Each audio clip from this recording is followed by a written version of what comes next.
My son-in-law thought I didn't know he was stealing money from me, considering me a helpless old man. But when he sneaked into my room once again to take a couple $100 from my wallet, he was speechless with shock, what he saw. He will never forget. Before we continue, please subscribe to the channel and write in the comments what time it is where you are now. My hand trembled as I counted the bills for the third time. 20, 40, 60. The numbers blurred together, but the result remained unchanged. $1,000 missing from my wallet. I sat on the edge of my bed, staring at the worn leather wallet that had belonged to my father. Every morning for 68 years, I'd reached for it from the same spot on my nightstand. This morning felt different, wrong. Maybe I spent it somewhere, I whispered to myself, but the words felt hollow. Where would I spend $1,000? The grocery store? My weekly coffee at Murphy's Diner? I searched frantically under the bed, through my dresser drawers, in every jacket pocket. Nothing. The sick feeling in my stomach grew stronger with each empty pocket I found. The smell of bacon drifted upstairs from the kitchen. Helen was humming, some tune from the radio she liked, normal sounds from what should have been a normal morning, but everything had shifted now like a picture frame knocked slightly askew. I walked downstairs slowly, my legs feeling heavier than usual. Helen stood at the stove, flour dusting her blue apron, hair pulled back in the same ponytail she'd worn since high school. "Morning, Dad," she smiled over her shoulder. "Coffee's ready." "Helen, you haven't seen my money, have you? I seem to have misplaced $1,000. Her face immediately showed concern. "Money? Dad, I haven't taken anything from your room. Are you sure you didn't spend it somewhere? Maybe you forgot?" The question stung more than it should have. Was I becoming one of those old men who forgot things, who accused family members of theft because their minds were failing? "What are you two whispering about?" Cleo appeared in the doorway, still in his work clothes from yesterday. His dark eyes moved between Helen and me. "Money problems again?" "Cleo, you haven't been in my room, have you?" I kept my voice steady, casual. His posture changed instantly. Arms crossed, shoulders squared. "What are you implying, Mr. Hargrove? That I'm some kind of thief?" "I'm not implying anything. I'm just asking if you've seen—" "I work 16-hour days to keep this family afloat." His voice rose sharply. "I don't need to steal from anyone, especially not family." Helen stepped between us, her hands fluttering nervously. "Dad, Cleo would never— There has to be an explanation." But I watched Cleo's face as he spoke, the way his eyes wouldn't quite meet mine, the defensive anger that seemed too quick, too practiced. Something cold settled in my chest. "Of course," I said quietly. "I'm sure it will turn up." Cleo grabbed his lunch bag from the counter, checked his appearance in the hallway mirror with unusual care, then headed for the door. "I'm late for work." The door slammed harder than necessary. Helen touched my arm gently. "Dad, you've been under stress since Mom passed. Sometimes our minds play tricks when we're grieving." I nodded, but my eyes followed Cleo's truck as it disappeared down Maple Street. 3 years of living alone had taught me to know every dollar in that wallet. I wasn't losing my mind. I was being robbed. That evening found us gathered in the living room like any other family. Helen sat on the couch folding laundry, sorting Cleo's work shirts into neat piles. I pretended to read the sports section, but my eyes kept drifting to Cleo, pacing near the window. He couldn't sit still. Every few minutes he'd check his phone, run his hand through his hair, or adjust the blinds. The nervous energy radiating from him was almost palpable. "Honey," he said suddenly, turning to Helen with a smile that seemed too bright, "I have a surprise for you. Close your eyes." Helen's face lit up with genuine delight. "Cleo, what did you do?" "Just close your eyes and hold out your hand." I lowered my newspaper slightly, watching as Cleo produced a small velvet jewelry box from his jacket pocket. The kind of box that came from expensive stores downtown, not the discount places where we usually shopped. Helen gasped when she opened it. "Oh my goodness, it's beautiful. Where did you get money for this?" The gold chain caught the living room light, delicate but substantial. 18 karat, if I had to guess. Real gold, not the plated stuff. I'd worked enough years in Detroit's automotive industry to recognize quality when I saw it. "I picked up extra shifts at the warehouse," Cleo said, his chest puffing with pride. "Worked all weekend loading trucks. Double overtime pay." You didn't tell me you were working weekends? Helen's voice held wonder, not suspicion. Wanted it to be a surprise. When you want to provide for your family, you find ways to make it happen? I folded my paper carefully. They pay pretty well for weekend work these days. Cleo's smile tightened almost imperceptibly. Time and a half on Saturday, double time on Sunday, plus hazard pay for handling chemical shipments. Which warehouse was this? I kept my tone conversational, mildly interested. The one off 8 Mile. New contract with Ford. He was already helping Helen fasten the chain around her neck. Dangerous work, but worth it to see my wife smile. Helen threw her arms around him, tears of happiness in her eyes. It's the most beautiful thing anyone's ever given me. I watched them embrace, calculating quickly in my head. $800 minimum for a chain like that, maybe more. Funny how the numbers worked out. $1,000 missing, $800 spent on jewelry. The math was starting to make uncomfortable sense. You're spoiling her, I said, forcing a smile. She deserves to be spoiled, Cleo replied, but his eyes met mine with something that might have been challenge. A man should take care of his family, whatever it takes. The receipt crinkled in his back pocket as he sat down. I caught a glimpse of the store logo, Silverman's Fine Jewelry on Woodward Avenue. Expensive taste for a truck driver picking up weekend warehouse shifts. Well, I said, standing and stretching, think I'll turn in early tonight. Long day tomorrow. Dad, are you feeling all right? Helen looked up from admiring her reflection in the chain. Just tired, sweetheart. Good night. But I didn't go to sleep. I sat on the edge of my bed, wallet in my hands, listening to their happy conversation drifting up from downstairs. Helen's laughter mixed with Cleo's deeper voice, painting a picture of domestic bliss. The connection was becoming impossible to ignore. Missing money, expensive gift, lies about weekend work that I could easily verify with one phone call to the warehouse district. I'd been an engineer for 43 years. I knew how to solve problems by following the evidence, even when the solution was one I didn't want to find. 3 weeks later, I sat on my bed at 8 in the morning, wallet open in my hands, staring at the undeniable truth. Exactly $500 missing. This time there was no confusion, no self-doubt about my failing memory. I'd been checking my wallet every morning since the first theft, keeping mental notes of every dollar spent. Yesterday evening I'd had $800. Now I had $300. The theft had happened sometime after midnight, when Helen and I were asleep. Cleo had been the last one home from his supposed evening shift, coming in around 11:30 with the smell of beer on his breath. I set the wallet on my nightstand and walked to the window. Cleo's truck was already gone. He left for work at 7:30 sharp every morning. But this morning I'd heard him in the bathroom at 6, humming. Actually humming while he got ready for work. The pattern was becoming clear. Steal money, act normal, maybe even cheerful. Wait a few days, then spend it on something that would make Helen happy and grateful. Keep her loyalty divided between her husband and her father. But I wasn't going to be a victim anymore. I picked up my phone and dialed information. Detroit Electronics, downtown district, please. The store clerk's voice was helpful. Detroit Electronics, how can I help you? Good morning. Do you carry small hidden cameras? Yes, sir. We have several models. What's your application? Home security. I need something discreet. We've got wireless units with night vision, motion activation, connects to your smartphone. Very popular with our customers lately. I'll be in this morning to look at your selection. Downstairs, Helen was getting ready for her shift at the supermarket. She looked up as I descended the stairs, already dressed in my good jacket. Dad, where are you going so early? Into town, honey. Need to pick up something from the electronics store. Want Cleo to drive you? He mentioned going that way for work. The irony wasn't lost on me. No thanks. I prefer to drive myself. Helen kissed my cheek. Be careful on those downtown streets. They're doing construction on Woodward. I patted her shoulder, hating that I couldn't tell her what was really happening. Not yet. Not until I had proof she couldn't deny or explain away. In my car, I checked the rearview mirror before backing out of the driveway. My reflection looked different than it had in months. Determined. The confused, grieving widower was gone. The engineer was back, ready to solve a problem with methodical precision. The missing money wasn't random. The amounts, the timing, the defensive reactions.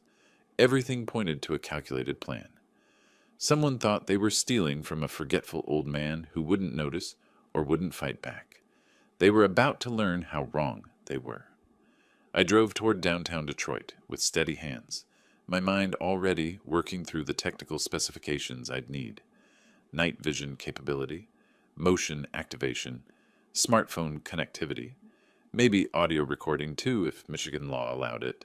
Evidence first, confrontation second, justice third. The game had changed, but Cleo didn't know it yet. Tech World Electronics sat on Woodward Avenue like a beacon of possibility.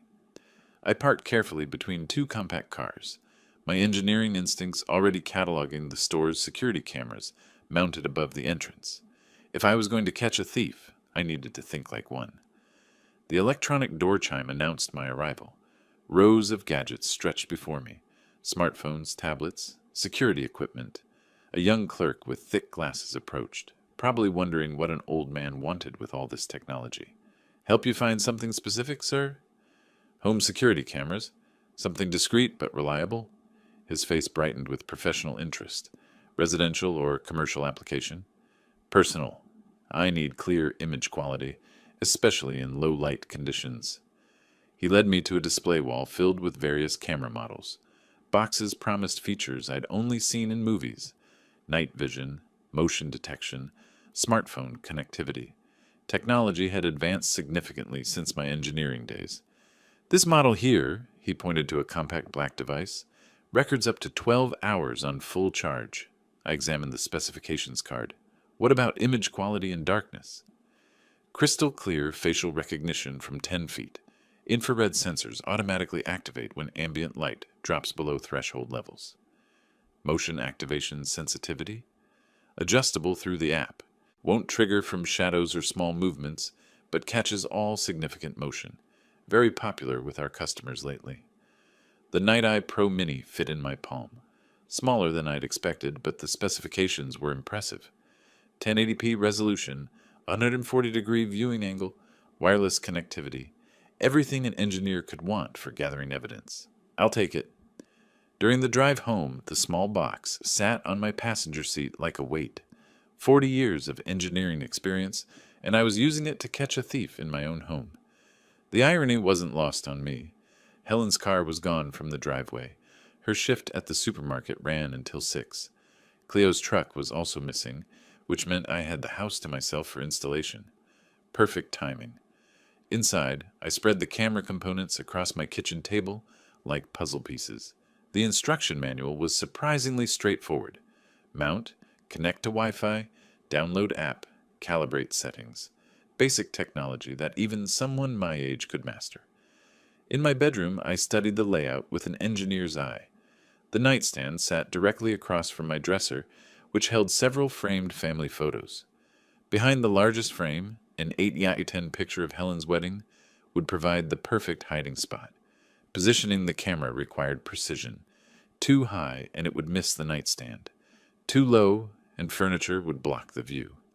I adjusted the angle 3 times before achieving optimal coverage of both the wallet's location and the water glass I always kept beside my bed.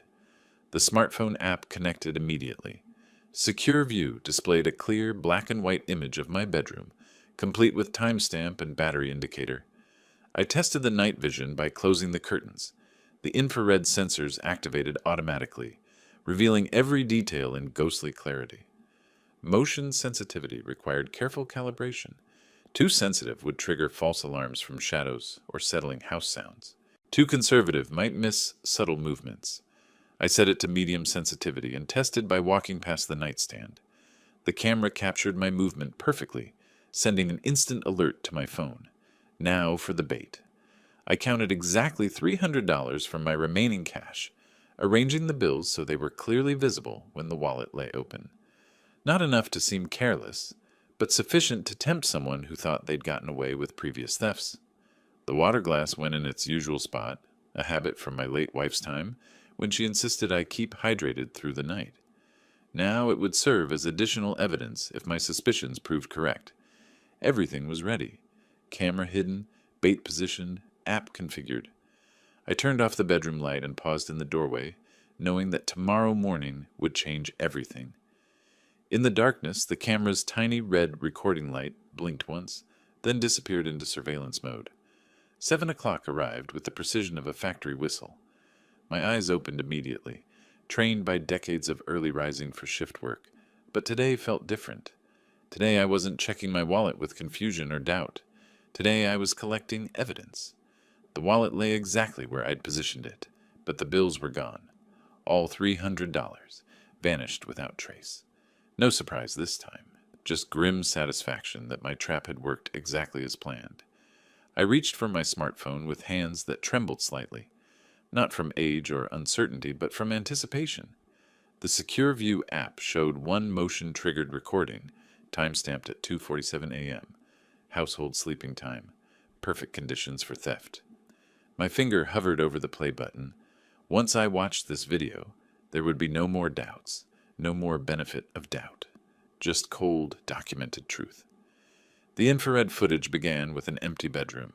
Then the door opened slowly, carefully. A figure moved with practiced stealth toward my nightstand. The camera's facial recognition was crystal clear. Cleo's features showed in perfect detail as he approached my sleeping area. He moved like someone who'd done this before.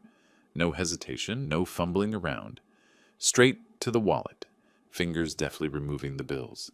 Quick count to verify the amount. Professional efficiency that spoke of experience. But then something happened that made my blood run cold. After pocketing my money, Cleo picked up my water glass, the one I drank from every morning, and deliberately spit into it. Not accidentally, not carelessly. A calculated act of disrespect and contempt. "How long has this been going on?" I whispered to my phone screen. "How many times have I drunk his spit?" I replayed the most offensive moments twice more. The theft itself was methodical, practiced. But that spit, that was personal. That was a man who not only stole from his benefactor, but actively despised him. My fingers shook as I saved the video to both phone storage and cloud backup.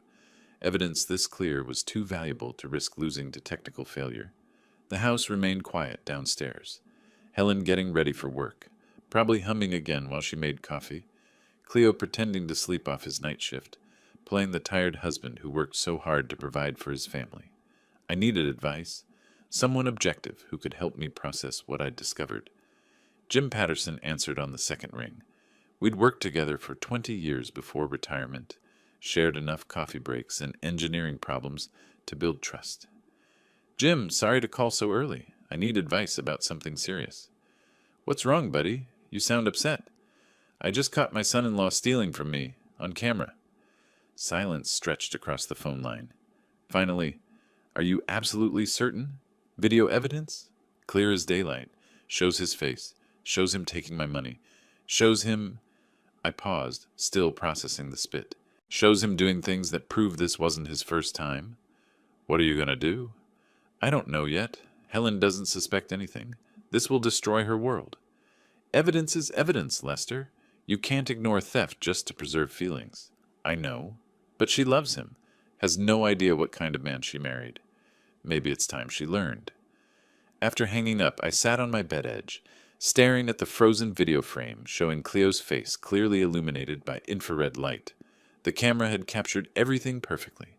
Timing, actions, identity. Irrefutable proof of systematic theft.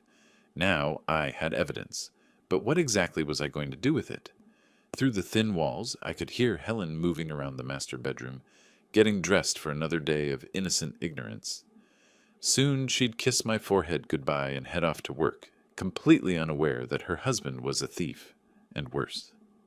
The living room felt different this morning. Same furniture, same photographs, same morning light filtering through lace curtains my wife had hung 15 years ago. But the atmosphere had changed completely. I settled into my recliner with coffee that tasted bitter despite the cream. On the side table, a leather-bound photo album caught my attention. Pictures from December, when Helen and Cleo first moved in. Everyone smiling. Everyone hopeful. The contrast with this morning's reality hit like a physical blow. Opening the album brought back memories I'd tried to preserve. December 20th, their arrival day. Boxes stacked in the driveway. Helen crying with relief. Cleo shaking my hand with genuine gratitude. Dad, we're so grateful, Helen had said, hugging me tight enough to crack ribs. Without you, I honestly don't know what we'd have done. Cleo had stood behind her, humble and appreciative. Lester, I promise we'll get back on our feet quickly. Just need a few months to find steady work. I'll help with repairs around the house, he'd added. Earn our keep while we're here. Take your time, I told them both.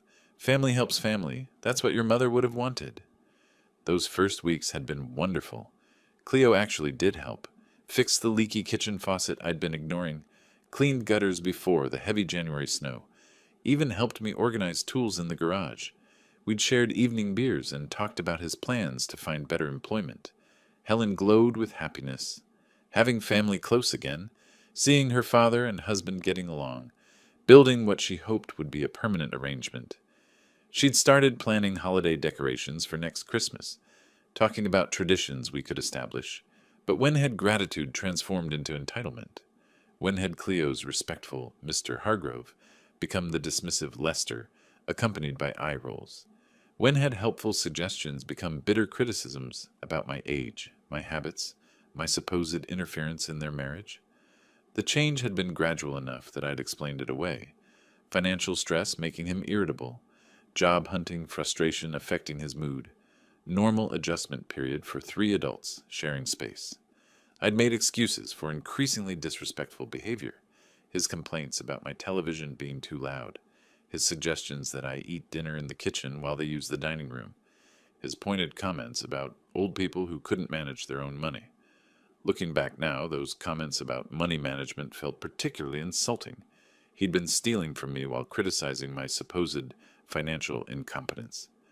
The photo album showed Christmas morning, Cleo opening the expensive tool set I'd bought him, Helen delighted with her new winter coat. All of us gathered around the tree like a real family. 3 weeks later, he'd committed his first theft. How long had he been planning it? Had he scoped out my bedroom during those helpful visits? Noted my habits, my routines, the location of my wallet? Love you, Dad. Helen's voice startled me from my memories. She stood in the doorway, dressed for work, purse slung over her shoulder. She bent to kiss my forehead. The same gesture every morning since moving in. Love you too, sweetheart. You seem quiet today. Everything okay? The weight of video evidence felt heavy in my pocket. How could I tell her that her husband was a thief? That the man she trusted completely had been systematically robbing her father while she slept beside him? Just thinking about things. Go on, don't be late for work. She headed toward the door, then paused. Dad? I know having us here has been an adjustment, but I'm really grateful. Cleo is too, even if he doesn't always show it well. The irony was almost unbearable. After her car disappeared down Maple Street, I closed the photo album and returned it to the side table. Those December memories felt like artifacts from someone else's life. A more naive version of myself who'd believed in the goodness of family, who'd trusted without verification. The camera evidence demanded action, but what kind? Confrontation would shatter Helen's world. Calling police would destroy the family permanently. Staying silent meant accepting continued theft and disrespect. I had proof now. The question was, what kind of justice did I want? The chamomile tea steamed in my late wife's favorite china cup, but even Martha's old remedy for stress couldn't calm the storm brewing inside me. I sat at the kitchen table with my 2025 wall calendar spread open, red pen in hand, marking dates like a detective building a case. January 15th, the first real conflict. I drew a sharp X over the date, remembering how Cleo had tracked mud through the house despite my simple request about removing shoes at the door. You old people always find something to complain about, he'd said, voice dripping with contempt. Helen had jumped in immediately. Dad's just particular about his floors. It's his house. But I'd seen the look in Cleo's eyes. Not embarrassment or apology. Resentment. Like I was some burden he had to tolerate, rather than the man providing him shelter. January 28th, another X. Maybe if you didn't interfere so much with our decisions, our finances would be better. That's what he'd said when I'd suggested Helen might benefit from overtime hours at the supermarket. Not a discussion, an accusation, as if my gentle advice was somehow sabotaging their future. I flipped to February, pen hovering over multiple potential dates. The disrespect had accelerated that month, becoming a weekly occurrence instead of isolated incidents. February 14th, Valentine's Day. The day he'd given Helen that expensive gold chain. The day after he'd stolen my first $1,000. My hand trembled slightly as I marked that date with a particularly bold X. He'd been planning it even then, sizing up my routines while criticizing my outdated lifestyle. Every complaint about house rules had been reconnaissance for theft. February 26th. This house feels like a prison with all these ridiculous rules. That comment had stung because Helen nodded along, caught between loyalty to her husband and respect for her father. I'd watched her struggle with divided allegiances while Cleo systematically undermined my authority in my own home. March dates multiplied under red ink. Each X represented another verbal assault disguised as family tension. Old folks can't handle change? Maybe it's time to consider assisted living. Some people shouldn't manage their own money. The last comment made me sick now. While questioning my mental capacity, he'd been stealing proof of his own criminal behavior. I closed the calendar and checked the kitchen clock. 7:30 in the evening. Helen would be working late inventory at the supermarket. Cleo was supposedly picking up overtime at the warehouse, though I knew better now what his evening activities actually involved.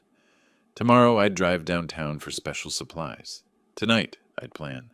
The video evidence had shown me Cleo's criminal nature. These marked calendar dates revealed his manipulative character. Both pieces of information would prove useful very soon.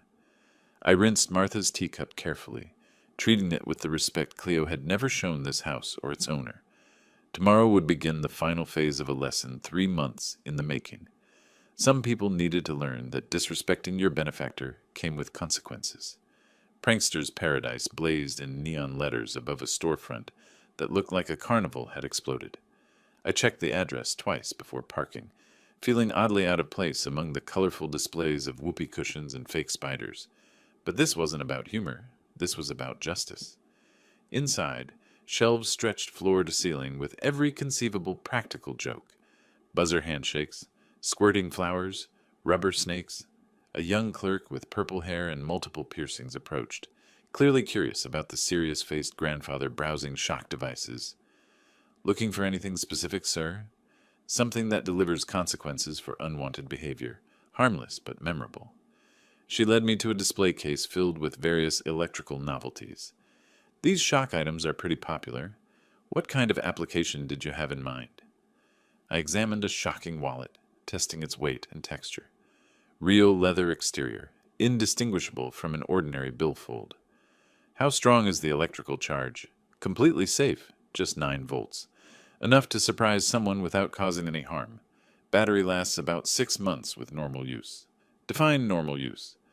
"Most customers deploy it once or twice before the novelty wears off. But this model's built for repeat applications if needed." "Perfect." I tested it on my own palm. A sharp zap that would definitely get someone's attention without causing injury. After 43 years of engineering, I appreciated good technical design even in novelty items. "I'll take it, and I need realistic counterfeit money. Movie quality." Her eyebrows raised slightly, but she led me to another section filled with prop currency. "These bills look identical to real money in normal lighting. Only detailed inspection reveals the motion picture use only watermarks." I examined the fake hundreds and 20s, impressed by the paper quality and printing precision. They felt authentic. Weight, distributed correctly, even had the proper texture of worn currency. "How much for $300 worth?" $37.50 for the prop money, plus $9.90 for the shock wallet. Call it $50 even. I handed over the real cash, thinking about poetic justice. $300 of fake money to replace the 300 real dollars Cleo had stolen. He wanted to take my money? Tomorrow night he'd get exactly what he deserved. The clerk packaged everything carefully to prevent accidental activation. "Hope this works out for whatever you're planning." "Oh, it will work perfectly." Back in my car, I secured the purchases in my trunk and reviewed the installation plan during the drive home. After Helen fell asleep, but before Cleo's usual theft window, probably around midnight, replaced my real wallet with the shocking version, loaded with counterfeit currency positioned to look authentic in darkness. At the red light on Maple Street, I checked my rearview mirror. Just an ordinary grandfather running afternoon errands. Nobody would suspect that tonight I'd prepare something my son-in-law would never forget. The trap was chosen. Now came the setting. Helen ladled beef stew into our bowls with the careful attention she always gave family dinners, trying to create warmth in a house that had grown steadily colder over recent weeks. The kitchen smelled of bay leaves and simmering vegetables, but underneath the domestic comfort lurked something poisonous. "This looks wonderful, sweetheart." I kept my voice deliberately pleasant while studying Cleo across the table. He'd been unusually quiet since arriving home, picking at his food instead of devouring it with his typical enthusiasm. "Dad, you've been working on something in the garage all afternoon. New project?" "Just organizing tools. Amazing what you find when you really examine things closely." Cleo's fork paused halfway to his mouth. Something in my tone had caught his attention, though he couldn't identify the threat yet. "Speaking of examining things," I continued, buttering my bread with deliberate slowness, "I've been thinking about home security lately. Fascinating how technology lets you monitor everything that happens, even when you're sleeping." "Security?" Helen looked up from her stew. "Are you worried about break-ins?" "Not break-ins exactly. More like internal security issues. Someone in this neighborhood thinks other people's money is community property." Cleo set down his fork entirely. "There you go again with your paranoia, Lester. Maybe you forget where you spend money and blame other people." "Paranoia?" I smiled, but there was nothing warm in it. "That's an interesting theory, Cleo. Tell me, how much did that warehouse overtime pay you last weekend?" His jaw tightened. "Why does that matter?" "Just curious about wage rates these days. Seems like some people earn money very easily for very little actual work." Helen sensed the underlying hostility and jumped in quickly. "Can't we just have one peaceful family meal? You two have been tense with each other all week." "Your father's been making accusations he can't prove," Cleo snapped, his facade of respectful son-in-law finally cracking. "I'm tired of listening to complaints from a cheap old man who counts every penny like it's his last." The silence that followed was deafening. Helen's spoon clattered against her bowl. "Cheap old man?" I repeated softly, leaning back in my chair. "That's a fascinating choice of words from someone living rent-free in my house." "Lester," Cleo started, but I held up my hand. "No, please continue. I'm very interested in your perspective on my character, particularly your thoughts about my money management habits." Helen looked between us with growing alarm. "What is this really about? You're both acting like you know something I don't."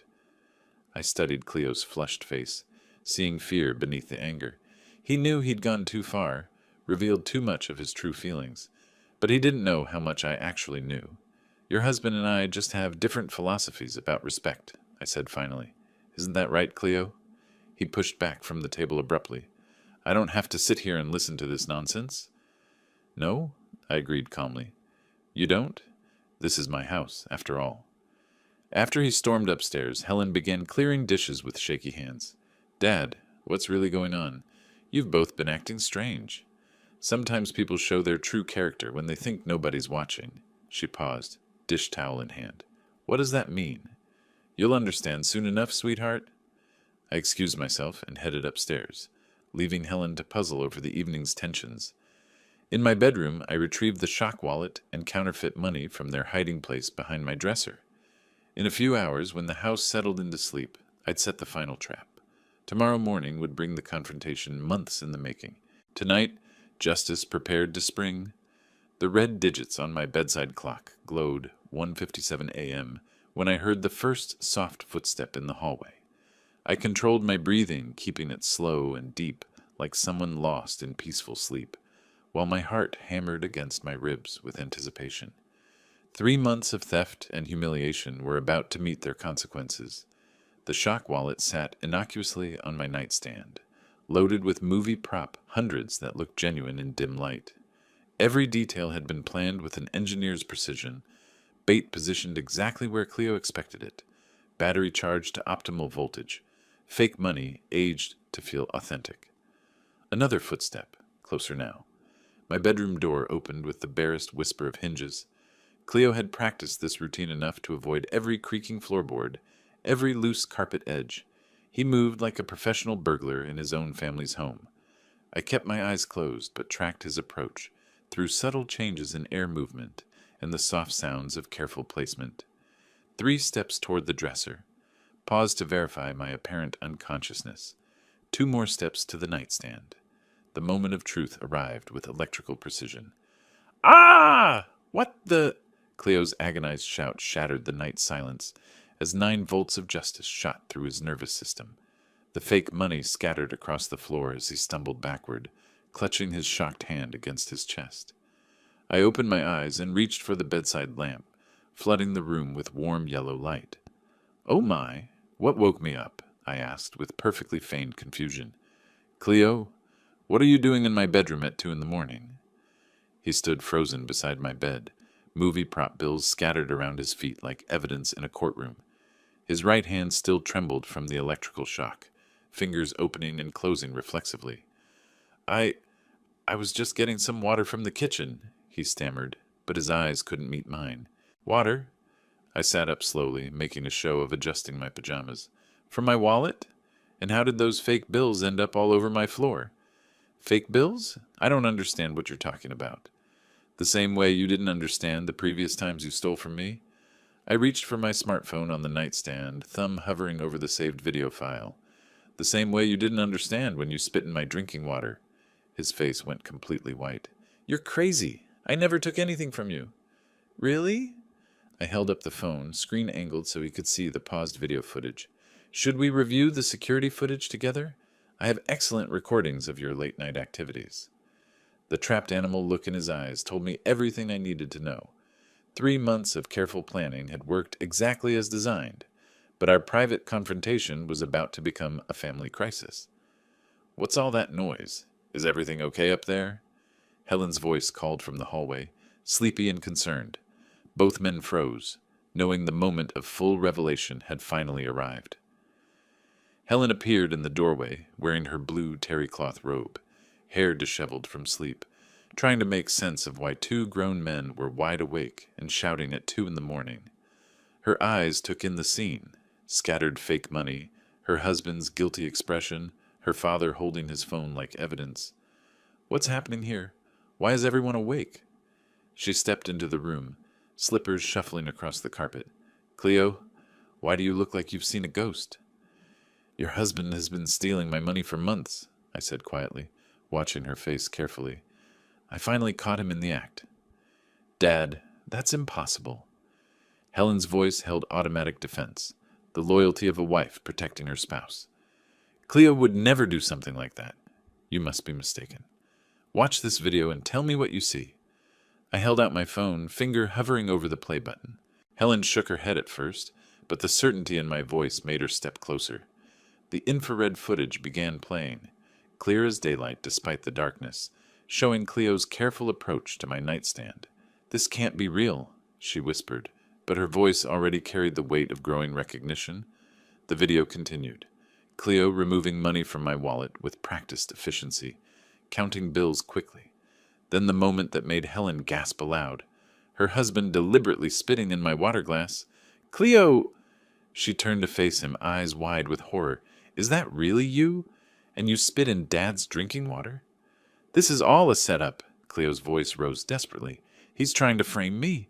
You can't trust that footage. He could have edited it somehow.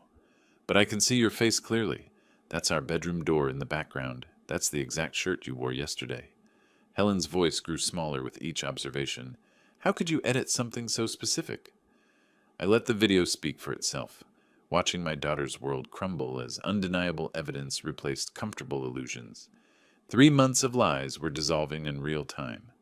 "Helen, you have to believe me," Cleo pleaded. "I work hard to provide for us. Why would I need to steal from your father?" "Because you've been stealing instead of working," I said simply. "Those expensive gifts you bought Helen? My money? Those weekend shifts you claimed at the warehouse? More lies to cover your theft." Helen sank onto the edge of my bed, hands covering her face as the full scope of deception became clear. The gold chain around her neck, purchased with stolen money. The gratitude she'd felt for his hard work, all based on criminal behavior. "How long has this been going on?" she asked through her fingers. "At least 3 months, probably since you moved in." The silence stretched like a wound opening. Finally, Helen raised her head, and looked at her husband with eyes that held no love, only betrayal and disgust. "Pack your things," she whispered without looking up. "We're leaving tomorrow." Cleo started to protest, but Helen's raised hand stopped him cold. The damage was irreversible. Justice had arrived wearing the face of truth. By 3 o'clock the next afternoon, the sound of packing had replaced the morning's tense silence. Helen folded her clothes with mechanical precision, each movement careful and dignified, despite the tears that occasionally fell onto her belongings. In contrast, Cleo threw items carelessly into cardboard boxes, slamming drawers and muttering under his breath about unfairness. I stayed nearby, but didn't pressure her with conversation. Sometimes support meant simply being present while someone processed betrayal. "Dad, I owe you an apology," Helen said quietly as she wrapped her good dishes in newspaper. "I should have seen what was happening, should have questioned where that money was coming from. You're not at fault, honey. You trusted like family should trust. That's not weakness. That's how good people live." She paused in her packing, looking around the guest room that had been her temporary home. "I don't know where we'll go. I just know we can't stay here anymore. You have your job, your own income. You'll figure it out." I handed her another sheet of newspaper. "And you'll always be welcome back here when you're ready. This is your home, too." Outside, Cleo loaded boxes into his truck with aggressive efficiency, each movement broadcasting resentment. Neighbors pretended not to watch from their windows, but suburban curiosity was stronger than politeness. As Helen carried her final suitcase to the driveway, she stopped beside me on the front steps. "I hate that it came to this, but I'm glad you showed me the truth. Living with lies would have been worse. I'm proud of you for having the courage to face it." She hugged me tightly, the kind of embrace that said goodbye and thank you and I love you all at once. "I'll call you when we're settled. I need some time to process everything."